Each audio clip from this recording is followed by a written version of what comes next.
Dios les bendiga, hermanos. Bienvenidos a otro estudio más de la Palabra de Dios. En esta tarde queremos hacer un estudio profundo y sistemático y teológico al mismo tiempo. Quiero presentarles bíblicamente de que el concepto de dos leyes es 100% bíblico. No es invento de los adventistas como lo aseguran los protestantes y los católicos. Así que vamos a hacer una oración para que Dios dirija el estudio de su palabra. Oremos. Señor que estás en el cielo, santificado sea tu nombre. Gracias por permitirnos en esta tarde poder estudiar tu palabra. Bendícelo, Señor. Danos sabiduría, danos inteligencia para que tu Espíritu Santo nos guíe en la verdad y podamos interpretar correctamente tu palabra. Bendice a las personas que van a escuchar tu palabra, que puedan aceptarla porque así está escrita. Aleja de nosotros cualquier idea preconcebida, cualquier prejuicio, cualquier doctrina ajena a las Escrituras, que podamos aceptar tu palabra como tal, porque tú eres nuestro Dios y eres el Dios soberano que reina por los siglos de los siglos. Bendícelos en este estudio, Señor, te lo suplicamos en el nombre de Jesús. Amén. Bien, hermanos, vamos a profundizar en la Biblia. Vamos a hacer un estudio serio, sólido y profundo sobre el concepto de dos leyes. Los católicos y protestantes sostienen que la idea de dos leyes, una moral y una ceremonial, es invento de los adventistas. Ellos sostienen que es una sola ley, y esta enseñanza de que es una sola ley ha llevado a tanto católicos como protestantes a sostener de que la ley quedó abolida en la cruz del Calvario, porque un error lleva a otro error. Esto es muy común tanto en católicos como en protestantes, enseñar o sostener de que hay una sola ley y que en la cruz del Calvario esa ley fue abolida. Vamos a ver que esa es una de las doctrinas más satánicas que une a tanto católicos como protestantes, la enseñanza de que Cristo vino a abolir su ley. Ahora, ¿dónde radica el problema de esta falsa doctrina? Sencillo, todo gira en la ignorancia de las Escrituras. Hablamos de una ignorancia crónica y abismal, una ignorancia por no respetar los contextos en que la Biblia usa los términos ley. Y vamos a demostrarlo bíblicamente que la Biblia enseña el concepto claro de dos leyes, una moral y una ceremonial. Y vamos a ver de que los contextos en que se mencionan estas dos leyes son diferentes. El protestante, al obviar este principio de respetar los contextos, lo lleva a enseñar grandes errores doctrinales que sencillamente los han aprendido y los han heredado de la iglesia madre, que es el catolicismo romano. Ahora, vamos a iniciar poniendo la plataforma. Recuerden que vamos a hacer un estudio sólido, vamos a demostrar bíblicamente que la Biblia habla de dos leyes y esto no es concepto inventado por los adventistas, este es enseñanza bíblica que Dios la ha plasmado en su palabra. Ahora, para comenzar quiero que analicemos qué significa el concepto de ley en el hebreo. En el idioma hebreo, la palabra ley se deriva de la palabra Torah. La Torah en el hebreo es ley, pero una mejor traducción sería ordenanzas, instrucciones o mandamientos. Sería mejor instrucciones o ordenanzas. Eso significa en el hebreo la palabra Torah, que nosotros la traducimos como ley, pero en realidad es instrucción y ordenanza. No hay ningún problema en usar el término ley, pero la gramática enseña de que la palabra ordenanza significa instrucciones y ordenanza, que es lo mismo que Torah. Ahora, vamos a ver algo muy interesante. Aunque la Torah es el nombre dado a los 5 libros de Moisés, esa es la ley. Para un hebreo, para un judío, al oír la palabra Torah, se le viene a la mente los 5 libros de Moisés, porque eso es conocido como la Torá, la instrucción, las ordenanzas. Todos conocemos de que los 5 libros que escribió Moisés son Génesis, Éxodo, Levítico, Número y Deuteronomio, empezando desde Génesis, Éxodo, Levítico, Número y Deuteronomio. Claramente se presenta la Torá. Esa es la Torá en el contexto de este término, que se puede traducir como instrucción o ordenanza. Aunque la ley se le conoce a la Torá o a los 5 libros de Moisés, vamos a ver, hermanos, en este estudio que dentro de la Torá habían tanto leyes rituales, leyes morales, leyes civiles, habían aún hasta leyes de alimentación, leyes de castidad, leyes del celo, etcétera, etcétera, dentro de la Torá. Pero en este caso vamos a hablar de las 2 leyes que la Biblia las define claramente. Aunque la Torá es una sola, dentro de la Torá habían leyes rituales y leyes morales. Y vamos a ver que la Biblia claramente hace esta distinción. Y vamos a ver, hermanos, que lo que fue abolido con la muerte de Cristo fueron esas leyes ceremoniales y esas leyes rituales que apuntaban a Cristo como el Cordero de Dios que quita el pecado del mundo, y no las leyes morales de Dios. Estas siguen vigentes y son eternas como Dios mismo, porque reflejan el carácter de Dios. Esto lo ignoran los protestantes. Aunque la Torá es una sola ley, dentro de la Torá habían leyes provisorias y leyes morales que son inmutables y eternas como Dios mismo, y lo vamos a demostrar con solo las Escrituras. Vamos a leer la Biblia sola para que veamos de que lo que enseñan los adventistas no es invento o algo que ellos lo crearon de una mala interpretación de la Biblia. La Biblia hace claramente la distinción entre leyes ceremoniales y leyes morales de Dios, y lo vamos a demostrar bíblicamente. La primera ley, que vamos a comenzar por la primera ley, que es la ley ceremonial, vamos a ver que las leyes ceremoniales estaban escritas en un libro y lo hizo Moisés por mandato de Dios. Y estas leyes fueron puestas a un lado del arca del pacto. Vamos a demostrarlo bíblicamente de que esta ley ceremonial estaba escrita en un libro y fue Moisés quien la escribió y se puso a un lado del arca del pacto. Noten cada detalle para que no se vayan a olvidar al final. Noten dónde dice eso la palabra de Dios. Deuteronomio capítulo 31, versículo 24 al 26. Deuteronomio capítulo 31, versículo 24 al 26. Noten cómo dice: y cuando acabó Moisés de escribir las palabras de esta ley, noten que Moisés está escribiendo las palabras de esta ley. Y noten cómo sigue diciendo: de esta ley en un libro. Noten que ¿dónde las escribió Moisés? En un libro, hasta concluirse. Yo ordené a Moisés a los levitas. Noten que estas leyes eran para que los levitas administraran en el santuario, que llevaban el arca del pacto de Jehová, diciendo: toma este libro, se vuelve a recalcar el libro de la ley, y ponedlo a un lado del arca del pacto de Jehová vuestro Dios, y esté allí por testigo contra ti. Noten los detalles que se mencionan aquí. Moisés escribe esta ley por orden de Dios y la escribe en un libro. Y esta ley fue dada a los levitas.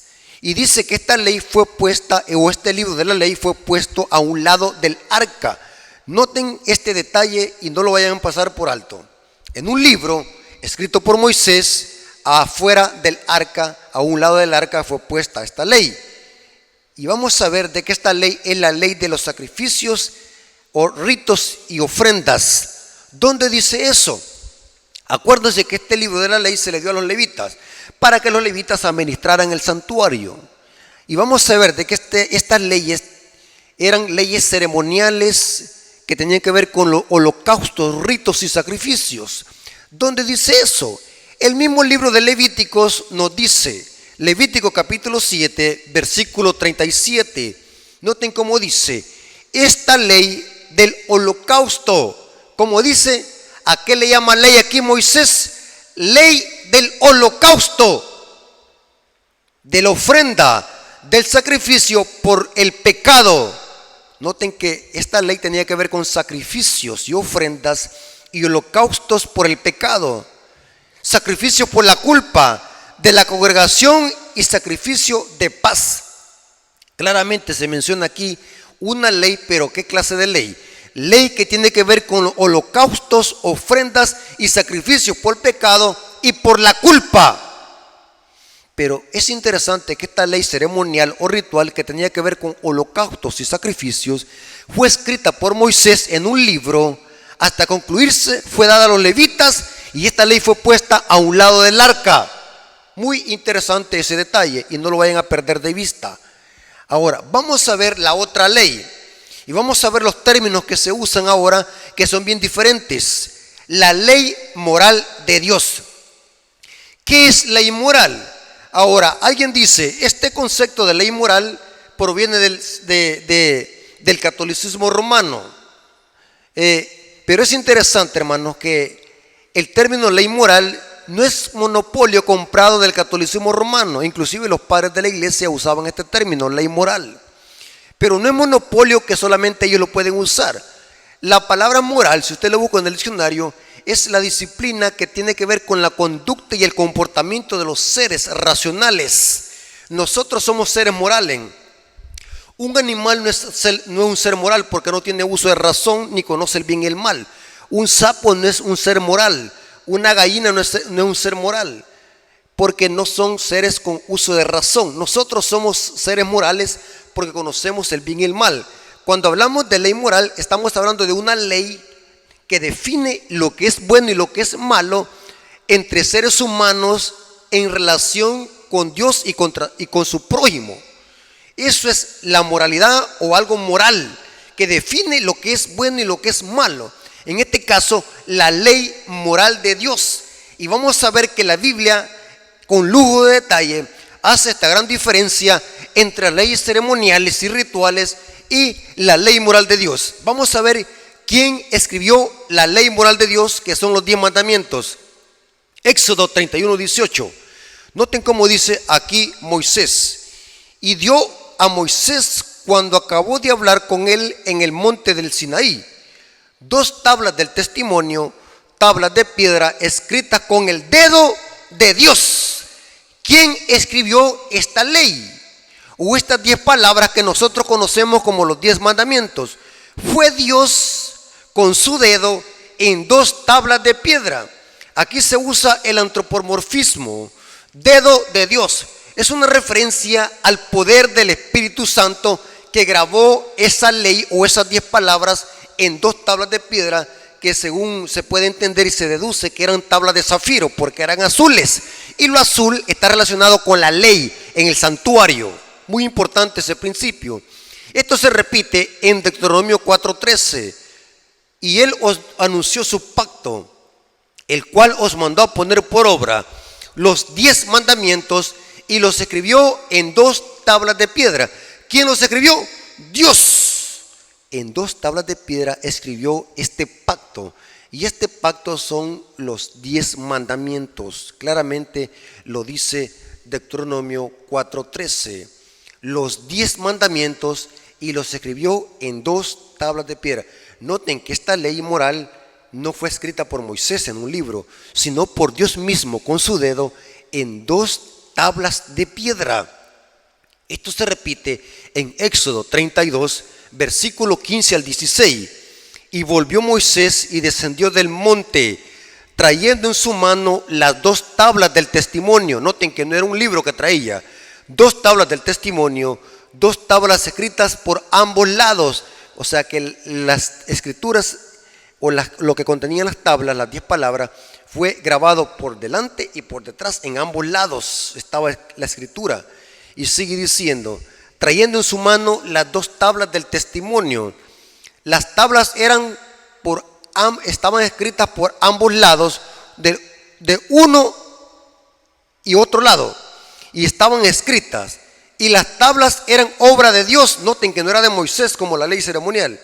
Y las escrituras eran escritura de Dios grabadas sobre las tablas.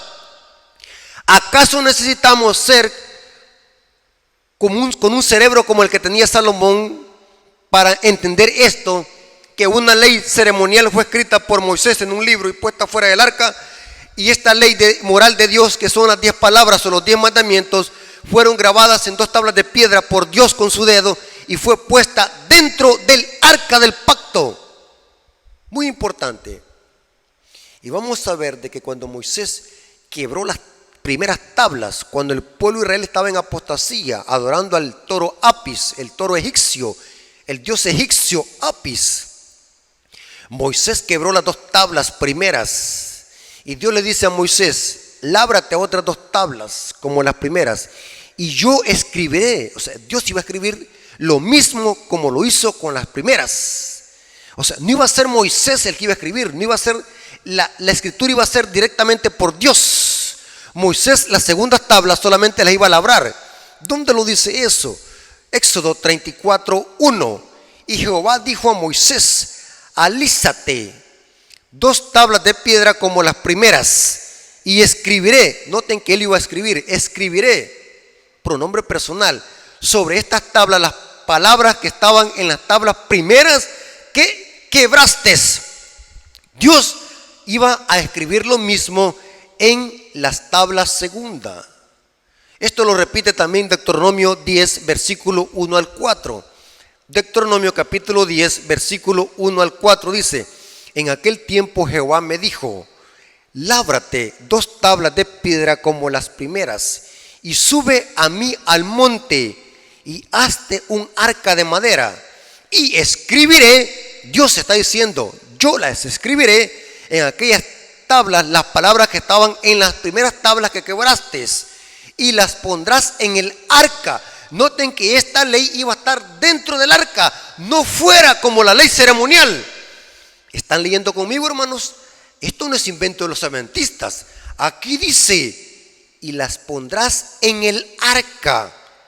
E hice un arca de madera de acacia, y labré 2 tablas de piedra como las primeras, y subí al monte con las tablas en mi mano, y escribió en las tablas conforme a la primera escritura los 10 mandamientos que Jehová os habló, hablando en el monte en medio del fuego, el día de la asamblea, y me las dio Jehová. Noten que Moisés aquí está afirmando que él solamente labró 2 tablas idénticas a las primeras como se quebraron, y aquí dice que Dios iba a escribir lo mismo que escribió en las primeras.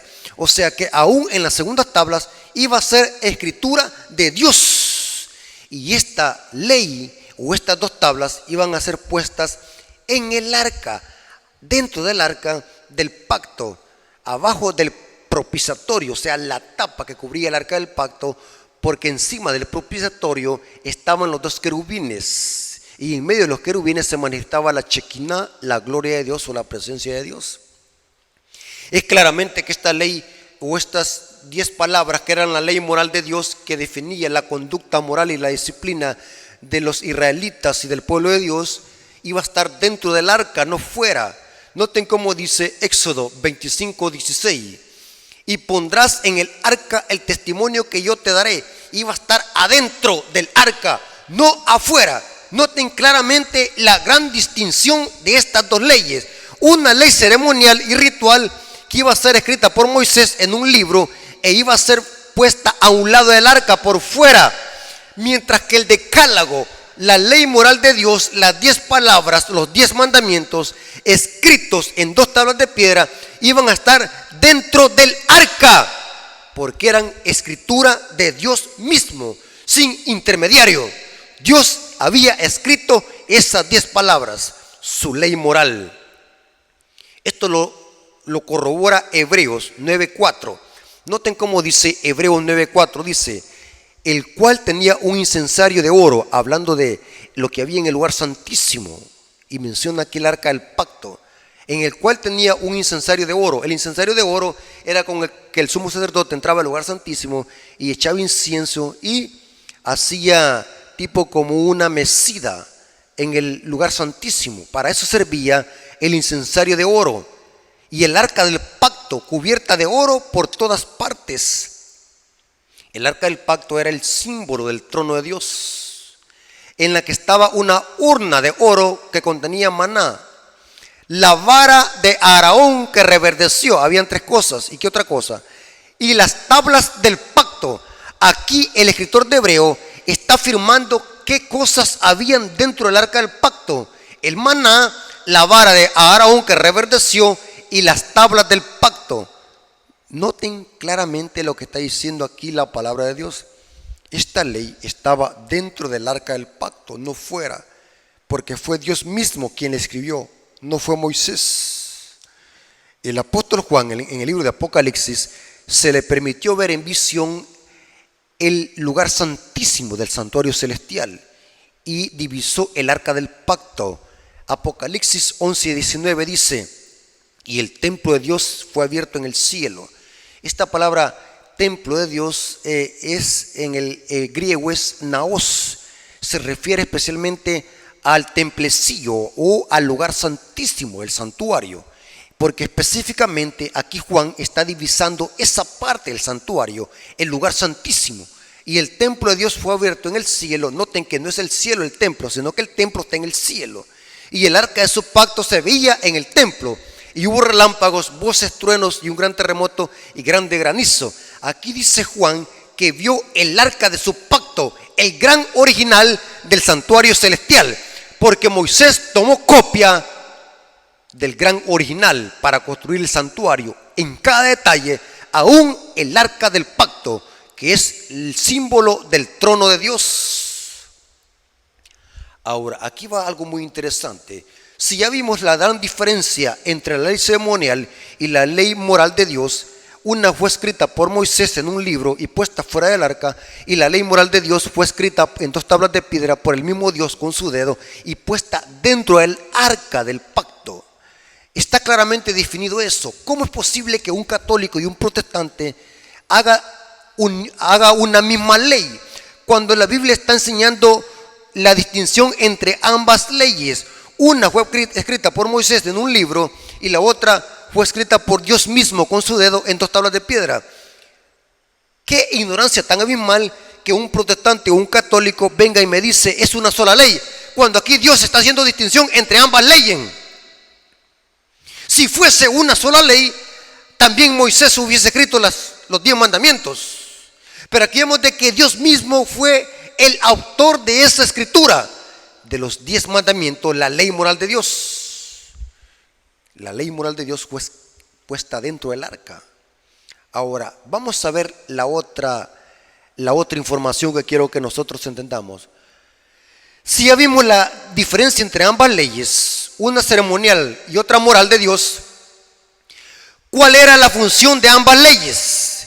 Si acabamos de ver que son distintas, una ritual y una moral, ¿cuál es la función de ambas leyes? ¿Cuál era la función de ambas leyes en la economía judía y en el santuario y en el plan de salvación? Porque el santuario prefigura el plan de salvación a un nivel cósmico. ¿Cuál es la función de ambas leyes? Sencillo. Vamos a ver que la ley ceremonial, la función era señalar a Cristo como la única solución al problema del pecado, como el Cordero de Dios que quita el pecado del mundo. Repito, la función de la ley ceremonial era señalar a Cristo como la única solución al problema del pecado a través de corderos. ¿A dónde dice eso? Isaías 53, versículo 7. Todos esos sacrificios, corderos, ovejas y todo lo que tenía que ver con ganado vacuno, señalaban a Cristo como el Cordero de Dios que quita el pecado del mundo. Los profetas así lo identificaban. Isaías 53, 7.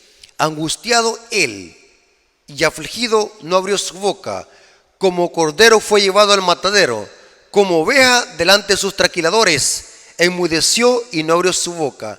Aquí se está hablando de Cristo, el sufrimiento de Cristo que iba a morir como cordero al matadero. Se compara aquí a Cristo a un cordero, porque los corderos, esta ley ceremonial apuntaba y señalaba a Cristo como la única solución al problema del pecado. Noten cómo dice Juan 1:29.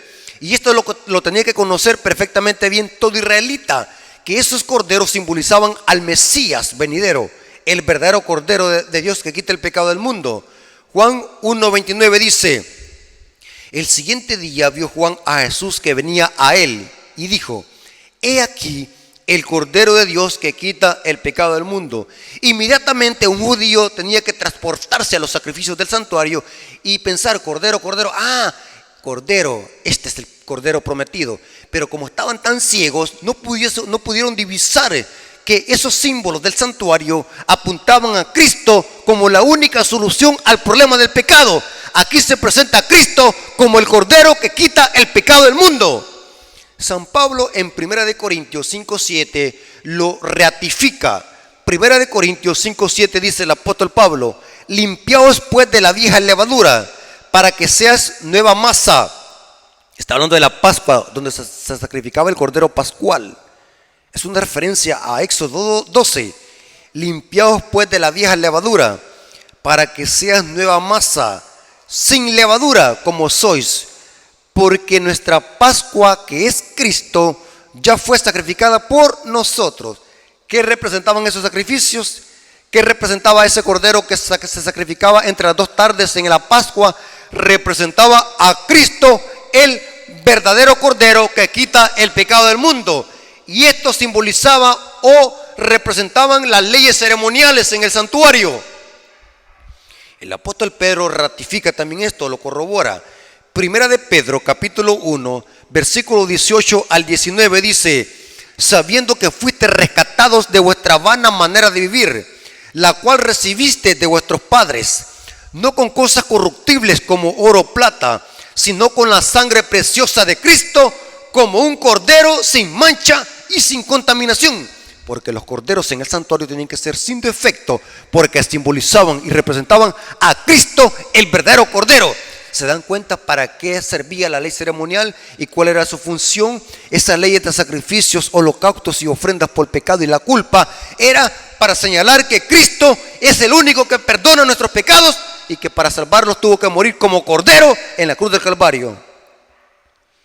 Ahora bien, si la función de la ley ceremonial es señalar a Cristo como la única solución al problema del pecado, entonces ¿cuál es la función de la otra ley? La ley moral de Dios, que Dios escribió con su dedo en 2 tablas de piedra y puesta dentro del arca. ¿Cuál es la función de esa ley? Y vamos a ver de que la función es bien diferente que lo que es la ley ceremonial. La función de la ley moral de Dios es señalar el pecado. Noten cómo dice 1 Juan 3:4. 1 de Juan capítulo 3 versículo 4 dice el apóstol Juan: todo aquel que comete pecado infringe también la ley, pues el pecado es infracción de la ley. ¿Qué señala la ley moral de Dios que fue puesta dentro del arca? El pecado. Noten que es bien diferente la función. Solo necesitamos respetar lo que dice la Biblia. Leyes ceremoniales apuntaban a Cristo como la solución al problema del pecado. Ahora vemos la ley moral de Dios que es escrita en 2 tablas de piedra. ¿Cuál es la función? Señalar el pecado. Aquí dice Juan: todo aquel que comete pecado. Esa palabra pecado es del griego armatía, errar al blanco. El que comete armatía infringe también la ley, pues el pecado es infracción de la ley. Esta palabra infracción de la ley es del griego anomía, no conformidad con la ley o ilegalidad. Juan está diciendo que el que peca quebranta la ley, o sea que desobedecer cualquier mandamiento de esas 10 palabras que escribió Dios con su dedo, eso es armatía y anomía, o sea, pecado, porque pecado es infracción de la ley. La función de la ley moral de Dios es señalar el pecado. Noten cómo dice Romanos 3:20. El protestante, como no tiene mucho estudio de la Biblia, él cree que cuando ve o lee la palabra ley en la Biblia, dice, se le viene al mismo tiempo la palabra ley, una sola ley. Porque ellos no estudian esta clase de temas, son ignorantes en las escrituras. Y al mismo tiempo que son ignorantes, la tuercen la Biblia, la manipulan. Pero la Biblia claramente presenta ambas leyes, una ceremonial y otra moral que nos señala el pecado. Noten cómo dice Pablo en Romanos 3:20. Romanos 3:20 dice: ya que por las obras de la ley ningún ser humano será justificado delante de él, porque por medio de la ley es el conocimiento ¿de qué? Del pecado. La ley ceremonial no me señala el pecado. Lo que me señala el pecado es la ley moral de Dios. Esa ley me dice lo que es pecado y lo que no, porque Dios define lo que es bueno y lo que es malo a través de su ley. Por medio de la ley es el conocimiento del pecado. ¿Y qué es pecado? Infracción de la ley. Ahora, usted me va a decir, o alguien me va a decir o me va a comentar, pero ahí no se refiere a los 10 mandamientos. Claro que se refiere a los 10 mandamientos. ¿Cómo lo sabemos? Hay que leer los contextos. ¿Cuál es la ley que me dice que es pecado y que no? La ley moral de Dios, y lo vamos a demostrar. Romanos 7:7. ¿Qué diremos pues? ¿La ley es pecado? Vamos a ver de cuál ley está hablando aquí Pablo. De ninguna manera, pero yo no conocí el pecado sino por la ley, porque tampoco conociera la codicia si la ley no me dijera, no codiciarás. Pregunto, ¿cuál ley está citando Pablo aquí? Está citando los 10 mandamientos. Váyase a Éxodo 20:17. Es el 10º mandamiento que habla de no codiciarás. Éxodo 20:17 dice, no codiciarás la casa de tu prójimo, no codiciarás la mujer de tu prójimo, ni su siervo, ni su criada, ni su buey, ni su asno, ni cosa alguno de tu prójimo. Exactamente, Pablo en Romanos 7:7 está citando Éxodo 20:7, la ley moral de Dios. O sea que la ley que me define o me señala el pecado es la ley moral de Dios, que son los 10 mandamientos, porque Pablo cita el 10º aquí. Y si quieren más información, vámonos a Santiago, capítulo 2, versículo 10 al 12. Santiago capítulo 2, versículo 10 al 12 dice, porque cualquiera que guardare toda la ley, pero ¿de cuál ley está hablando aquí? No creo que sea la ley ceremonial o ley ritual. Vamos a ver de cuál ley es. Porque cualquiera que guardare toda la ley, pero ofendiere en un punto, se hace culpable de todos. Porque el que dijo, no cometerás adulterio, también ha dicho, no matarás. Ahora bien, noten, ¿a dónde está escrito no matarás? En la ley moral de Dios, que son los 10 mandamientos. Ahora bien, si no cometes adulterio, pero matas, y se vuelve a repetir aquí, no cometerás adulterio. No cometerás adulterio es el 7º mandamiento. No matas. Si no cometes adulterio, pero matas, ya te has hecho transgresor de la ley. Así hablad y así haced, por lo que habéis de ser juzgados por la ley de la libertad. Noten qué términos usa Santiago aquí para referirse a la ley moral de Dios. Ley de la libertad. Mientras que los protestantes y católicos le llaman ley de maldición y ley de esclavitud. Pero aquí Santiago dice ley de la libertad. Seremos juzgados por la ley de la libertad, por los mandamientos de Dios. Esta es una referencia que viene de Eclesiastés. El libro de Eclesiastés, capítulo 12. Noten cómo dice el sabio Salomón en este libro, que es uno de los sapiensales. Eclesiastés 12:13. El fin de todo el discurso oído es este: teme a Dios y guarda sus mandamientos, porque este es el todo del hombre. Pero ¿por qué hay que guardar sus mandamientos? Aquí no está hablando de sacrificios de corderos, porque eso es sombra de la venida de Cristo. Por la ley que lo que vamos a ser juzgados es la ley moral de Dios. Porque noten cómo dice el versículo 14. Pues Dios traerá toda obra a juicio, juntamente con toda obra encubierta, sea buena o sea mala. ¿Qué es lo que define lo que es bueno y lo que es malo? La ley moral de Dios, que Santiago le llama la ley de la libertad, por la que hemos de ser juzgados. Hermanos, ¿ustedes creen, hermano, que esto se necesita tener una sabiduría inmensa para poder entender esto? Que claramente la Biblia enseña la distinción entre dos leyes.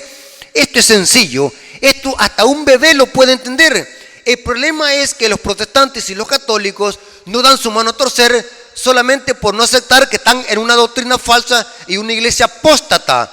Los católicos y protestantes que están siendo humildes y saliendo de esos sistemas están aceptando que la iglesia adventista tiene la verdad. Nuestras doctrinas son 100% bíblicas. Y aquí les estoy demostrando que lo que enseña la iglesia adventista de 2 leyes no es invento de los adventistas ni de Elena de White, sino que es una doctrina 100% bíblica. La Biblia le enseña una ley ceremonial que tiene que ver con ritos y sacrificios, y una ley moral de Dios que señala y define lo que es pecado. Ahora vamos a ver un texto donde en ese texto une las dos leyes, una ceremonial y la otra moral. Y les voy a explicar lo siguiente antes de leer el texto. En el santuario, en la economía judía, que este era un símbolo, una representación compacta en símbolos y tipos del plan de salvación, que refleja lo que Cristo iba a hacer para salvar al ser humano, que es un proceso, la salvación es un proceso. En el santuario terrenal, cuando alguien había pecado, iba a conseguirse un cordero sin defecto, lo llevaba a la puerta del tabernáculo y lo degollaba. Pero antes de degollarlo, confesaba simbólicamente los pecados en la cabeza del animal. Simbólicamente, así se transferían los pecados del pecador a la víctima, y por medio de la sangre el sacerdote entraba al santuario y contaminaba el santuario simbólicamente. Esto se llamaba el continuo porque se hacía tarde y mañana. Esta era la forma como los israelitas eran perdonados sus pecados, no por la sangre del animal, sino por la promesa en virtud a esa sangre que un día iba a venir a morir en la cruz del Calvario, al verdadero cordero. O sea, que no era el animal, sino que era confiando en la fe. El símbolo solamente señalaba al Cristo. Por medio de esa virtud o ese símbolo es que los israelitas eran perdonados sus pecados por medio de la fe en el verdadero cordero. Eso significa que la salvación aún en el Antiguo Testamento era por gracia y por fe. Y les voy a demostrar en un solo versículo o en varios versículos donde se habla de estas dos leyes, la ley ceremonial y la ley moral de Dios. Y vamos a leer Levítico capítulo 4, versículo 1 al 6. Levítico capítulo 4, versículo 1 al 6 dice: Habló Jehová a Moisés diciendo: habla a los hijos de Israel y diles: cuando alguna persona pecare por yerro en alguno de los mandamientos de Dios, note que aquí está la ley moral de Dios. Esta palabra yerro es por ignorancia, sin querer queriendo, pero era pecado. Si alguno hubiese pecado por yerro en alguno de los mandamientos de Jehová, sobre las cosas que no se han de hacer, e hiciera alguna de ellas, si el sacerdote ungido pecare según el pecado del pueblo, ofrecerá por su pecado, que ya vimos que es transgresión de la ley, por su pecado se habrá cometido un becerro. Ahí está la ley ceremonial. Noten, cuando alguien había quebrantado la ley, que era pecado, iba y conseguía ¿qué? Un cordero. Ahí está la ley ceremonial. Ambas leyes se mencionan aquí.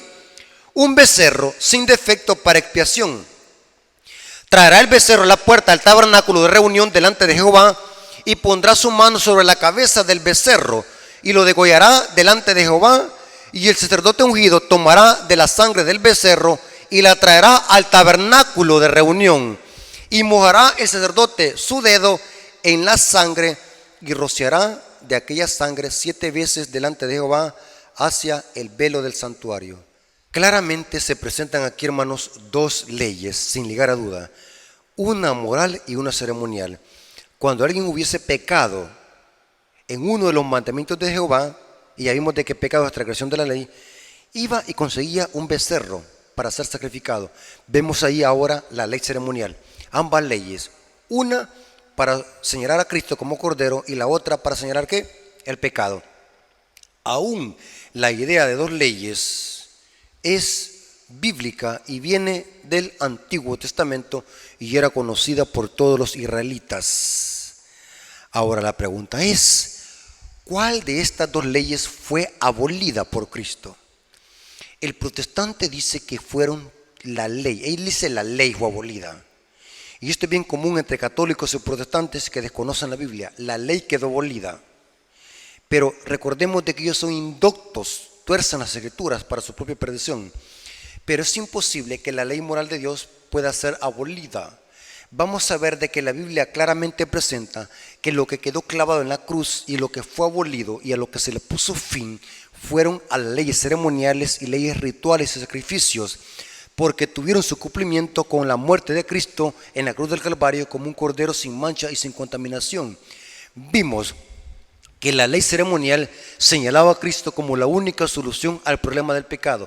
Muerto el cordero, esa ley quedó sin valor. porque Cristo es ahora el verdadero sacrificio, el verdadero cordero. ¿A dónde dice eso? Hebreos capítulo 10, versículo 1 al 7. Porque la ley, teniendo la sombra de los bienes venideros, noten que aquí habla de una ley, pero vamos a ver de cuál ley. El protestante dice que aquí se refiere a toda la ley, pero el contexto dice que no, que se refiere a una clase de ley. Y vamos a ver de qué es la ley ceremonial, la ley ritual, que tiene que ver con ofrendas, sacrificios y holocaustos. Porque la ley, teniendo la sombra de los bienes venideros, no de las mismas cosas, nunca puede, por los mismos sacrificios que se ofrecen continuamente cada año, hacer perfectos a los que se acercan. ¿De cuál ley está hablando aquí? Que era una sombra. La ley que tenía que ver con sacrificios y ofrendas que se hacían continuamente y cada año, para hacer perfectos a los que se acercan. De otra manera, cesarían de ofrecerse, pues lo que se tributa de este culto, limpios una vez, no tendrían más ya conciencia de pecado. O sea que esa ley ritual, esa ley ceremonial, en sí no tenía fuerza para resolver el problema del pecado, solamente era una sombra. Aquí dice Pablo: pero estos sacrificios cada año se hace memoria de los pecados, porque la sangre de toros y de machos cabrillos no pueden quitar los pecados. ¿De cuál ley está hablando? Que era una sombra y que era necesario que se clavara en la cruz y que se caducara, porque era débil en sí, porque no tenía fuerza en sí para perdonar los pecados, porque era solamente una sombra y un símbolo de Cristo. Y aquí dice sacrificio. Entrando en el mundo dice: sacrificio y ofrenda no quisiste, mas me preparaste cuerpo. Noten que esos sacrificios de corderos, de ovejas y de cabras y de toros y de becerros simbolizaban al sacrificio de Cristo, que iba a morir en la cruz del Calvario como un hombre. Mas me preparaste cuerpo. Holocausto y expiaciones por el pecado no te agradaron. Entonces he aquí yo vengo, oh Dios, para hacer tu voluntad, como está escrito en el rollo del libro. Está escrito de mí. Aquí se refiere al rollo del libro, a la ley que Moisés escribió en un libro que se refería a los sacrificios de corderos y holocausto, como acabamos de ver. Esas leyes representaban o simbolizaban a Cristo como la única solución al problema del pecado. La ley que quedó abolida y que se le puso fin en la cruz del Calvario y que quedó clavada en la cruz del Calvario fueron las leyes ceremoniales de que tenían que ver con ritos de sacrificios y holocaustos, no la ley moral de Dios. La ley moral de Dios, con la muerte de Cristo, no fue clavada en la cruz, ni se le puso fin. Al contrario, la ley moral de Dios, cuando Jesús vino a morir en la cruz del Calvario, la muerte de Cristo confirmó esa ley. Noten que fue diferente. La ceremonial Dios le puso fin, mientras que la ley moral de Dios, Cristo la confirma con su muerte. ¿Dónde dice eso? Romanos 3:31. Noten cómo dice Pablo. Romanos 3:31 dice: luego pues por la fe invalidamos la ley en ninguna manera, sino que confirmamos la ley. Esta palabra confirmar es establecer, hacerla firme. La venida de Cristo no fue para anular su ley moral, fue para confirmarla. La muerte de Cristo demostró que Dios prefiere morir y dar a su Hijo en rescate a la humanidad por el pecado y no alterar un ápice de su ley. La muerte de Cristo confirmó el gobierno divino y su ley. Aquí dice: la confirmamos. Noten que es bien diferente. La ley de sacrificios de corderos se le puso fin, caducó, fue clavada en la cruz porque no podía quitar los pecados, solamente era una sombra. Mientras que la ley moral de Dios, cuando Cristo murió, fue confirmada. Noten Pablo como dice en Romanos 7:12, hablando de esta ley moral de Dios. Romanos 7:12 dice: de manera que la ley a la verdad es santa, el mandamiento santo, justo y bueno. Es claramente que aquí se está refiriendo Pablo a la ley moral de Dios. Pablo también la observaba con su mente. Noten cómo dice Romanos 7:25. Gracias doy a Dios por Jesucristo Señor nuestro. Así que yo mismo con la mente, noten, porque la ley de Dios, ¿dónde está escrita? En el pueblo de Dios, en los hijos de Dios, en la mente y el corazón. Gracias doy a Dios por Jesucristo Señor nuestro. Así que yo mismo con la mente sirvo a la ley de Dios, mas con la carne a la ley de ¿qué? Del pecado. Claramente, hermanos, la Biblia enseña de que con la muerte de Cristo, la ley moral de Dios fue afirmada, mientras que la ley ritual y ceremonial se le puso fin. Dos leyes distintas, una ceremonial y otra moral. La moral está vigente porque refleja el carácter de Dios. La ley moral de Dios no ha sido alterada ningún ápice. Los 10 mandamientos están vigentes porque reflejan el carácter de Dios y no fueron abolidos como lo asegura el protestantismo apóstata y el catolicismo romano. Voy a terminar con una cita de Elena de White que corrobora todo lo que acabamos de leer desde el principio. Noten cómo dice Mensajes Selectos, tomo 1, página 281, párrafo 3, dice: muchos en el mundo cristiano también tienen un velo delante de sus ojos y su corazón. Hay un velo en los protestantes. No ven con claridad que lo que fue abolido, no ven que fue únicamente la ley ceremonial la que fue abrogada con la muerte de Cristo. Pretenden que la ley moral fue clavada en la cruz. Por eso un denso velo oscurece el entendimiento. Y esto que dice esta mujer es una gran verdad. Yo he conocido protestantes y católicos que por más que se les muestre esto que les acabo de presentar, con lujo de detalle, ellos siguen aferrándose al error y siguen ciegos. Tienen un denso velo, lo que Apocalipsis 17 le llama que están emborrachados con el vino de Babilonia. Por más que se les explique, no aceptan la verdad, son tercos y siguen aferrándose al error, por más que la palabra de Dios sea clara y contundente, porque están embriagados con el vino de Babilonia. Y solamente saliendo de estos sistemas van a poder ser desintoxicados de esta falsa enseñanza, de estas falsas doctrinas, y así podérseles meter el vino nuevo que representan las sanas doctrinas de Cristo Jesús.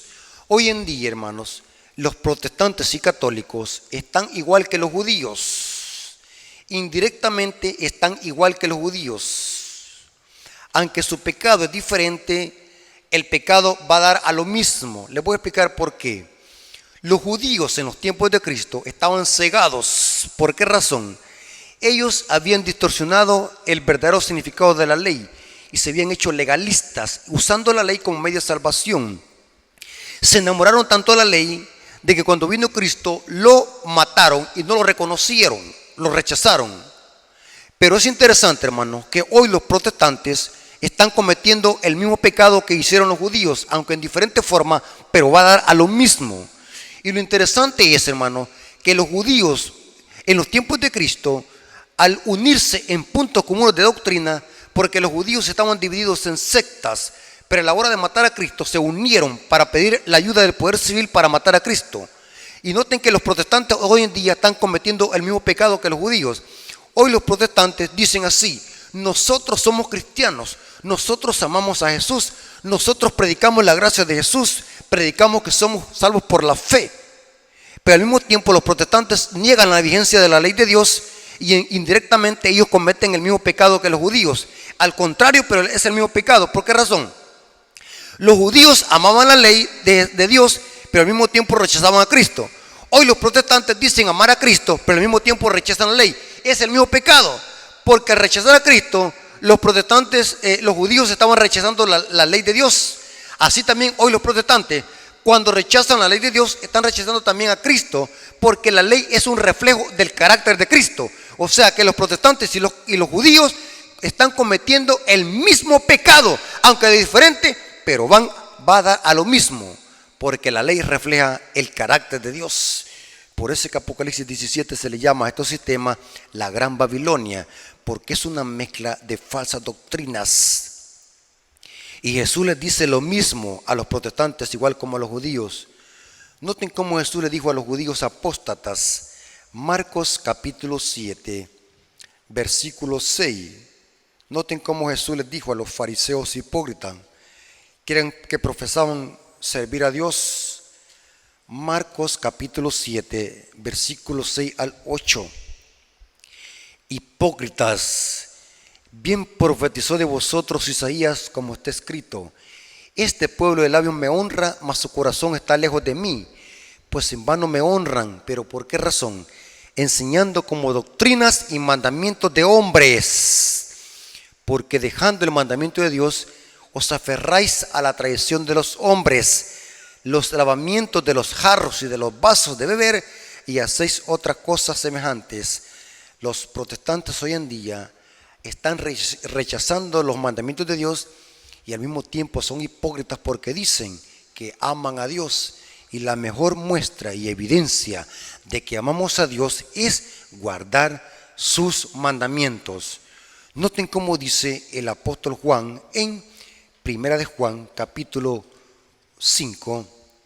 Dice el apóstol Juan: si alguien dice que lo conoce y no guarda sus mandamientos, el tal es mentiroso. Eso lo dice 1 Juan 2:4.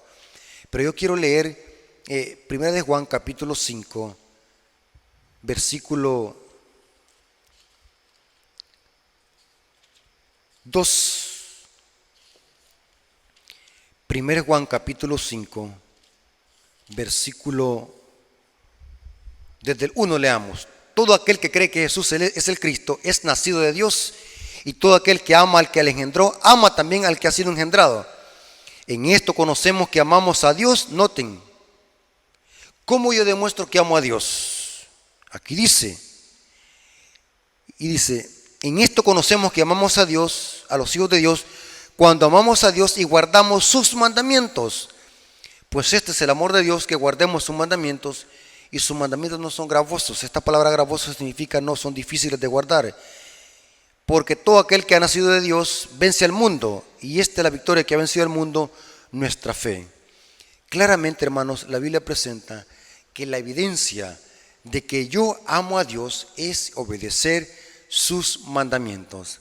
Hermanos, Dios tenga misericordia en nosotros y podamos salir de estos errores doctrinales que predican tanto católicos y protestantes.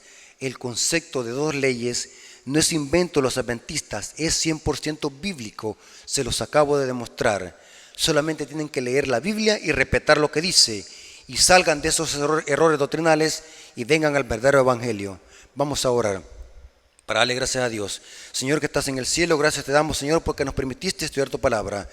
Gracias, Señor, porque tu palabra es una guía segura en este mundo de tinieblas y engaños. Nos hemos dado cuenta que claramente tu palabra enseña dos leyes, una ceremonial y una moral. La ley ceremonial fue caducada, fue abrogada en la cruz del Calvario, porque era débil. Esos sacrificios que señalaban al Cordero, a tu Hijo amado. Nos hemos dado cuenta también que la ley moral de Dios, que son los 10 mandamientos, son vigentes, nos revelan el pecado y son un reflejo de tu carácter. Gracias, Señor, por estas verdades que has entregado a tu pueblo adventista. Gracias, Señor, porque estas verdades son tajantes y cortantes. Solamente aquel que quiera seguir en la ceguera y en el engaño no las va a querer aceptar, pero tu palabra es clara, viva y eficaz. Gracias, Señor, porque nos permitiste estudiar tu palabra. Te lo agradecemos en el nombre de Jesús. Amén. Dios me los bendiga, hermanos.